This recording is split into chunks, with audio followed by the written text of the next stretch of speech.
If it's XX, it's the female. If it's XY, it's the male. And today's science tells us that it is the male fluid.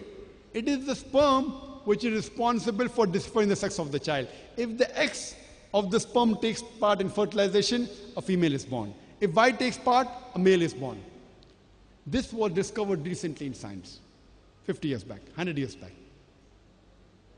Quran mentions 14 years ago in Surah Najm, chapter 53, verse number 45 and 46, that it is He who has created the human being from a minute quantity of liquid ejaculated from a male and gave it sex, male and female. The Arabic word is nutfa, minute quantity of liquid, and the Arabic word is tumna, ejaculated from a male. And then it got sex as male and female. The Quran repeats the message in Surah Insan, chapter 75, verse number 37 to 39, that we have created the human being from a minute quantity of sperm, nutfatin mani yumna, a minute quantity of sperm. Then we made it into an alaqa, then made it into a mudga and gave it sex, male and female. The Quran says the sperm is responsible for the sex of the child, male and female. The country where I come from, India, people normally prefer having sons rather than daughters for reasons known best to them. And many a times, if a lady gives birth to a female child, the mother-in-law will blame the daughter-in-law. Why did you give birth to a female child? Actually, it depends on Allah subhanahu wa ta'ala whether male is born or female is born. But if the mother-in-law has to blame anyone, she should not blame the daughter-in-law, she should blame the son. Because according to the Quran and according to science, it is the male which is responsible for the sex of the child and not the female.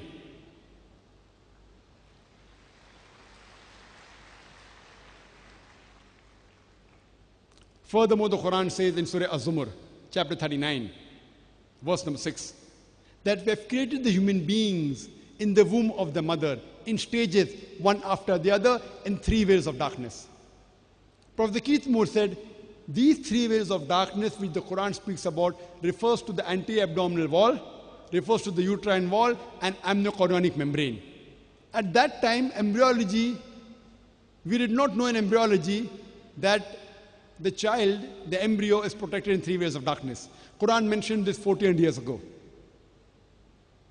Furthermore, Quran speaks about the various embryological stages in great detail. In Surah Aminun, chapter number 23, verse number 12 to 14. Quran says, we have created the human beings from a minute quantity of liquid. Then made it in, and then placed it into a qararim maqeen, a place of security. Then made it into an alaqa, a leech-like substance. Then made the alaqa into a mudga, a chewed-like lump. Then made the mudga into izama, bones. Then clothed the izama with lahm, flesh. Glory be to Allah, who's the best to create. These 3 verses of the Quran speaks about the various embryological stages in great detail. It says, we have created the human being from a nutfa, which I told you earlier, means a minute quantity of liquid, then placed it into a qararim maqeen, a place of security. Today's science tells us that the baby, the embryo, is protected posteriorly from the spinal cord and the posterior muscles, and anteriorly by the anterior abdominal wall, as well as the uterine wall, as well as the amniochorionic membrane. It says, then we made it into an alaqa, a leech-like substance. The Arabic word alaqa has got 3 meanings. One means a leech-like substance, which we discussed earlier. It also means something which clings, and we know that the embryo clings to the uterine wall. And the third meaning is a congealed clot of blood. Today's science tells us in the initial stages, the blood does not circulate in the embryo, and it also looks like a congealed clot. So imagine all 3 meanings of alaqa, a leech-like substance, something which clings, a congealed clot, all 3 according to science today is perfect, alhamdulillah. Furthermore, it says, we made the alaqa into a mudga, a chewed-like lump. Prophet Keith Moore took plasticine and bit it between his teeth to resemble a mudga, a chewed-like lump. And the teeth marks, they resemble the somites, from where the nerves develop in a human being. We made the mudga into izama, that is bones.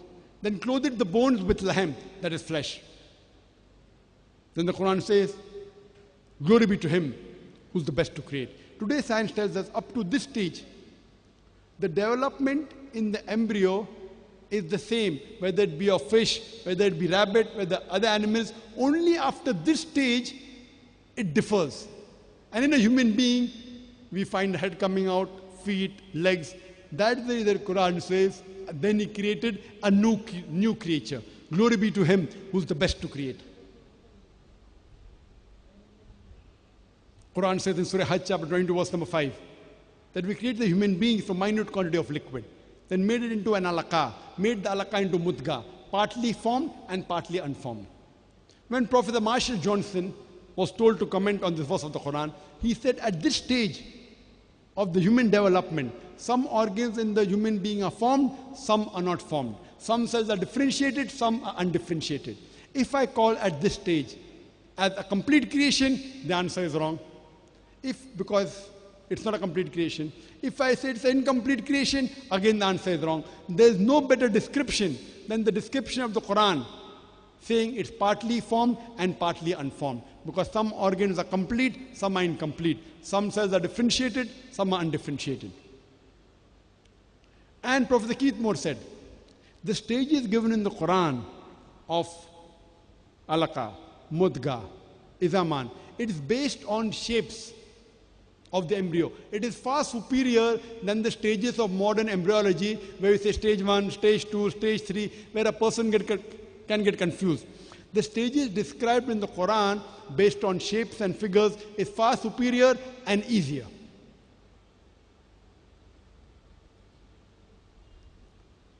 All these things, what science has discovered recently, 30 years back, 40 years back, 50 years back, 100 years back, was mentioned in the Quran 1400 years ago.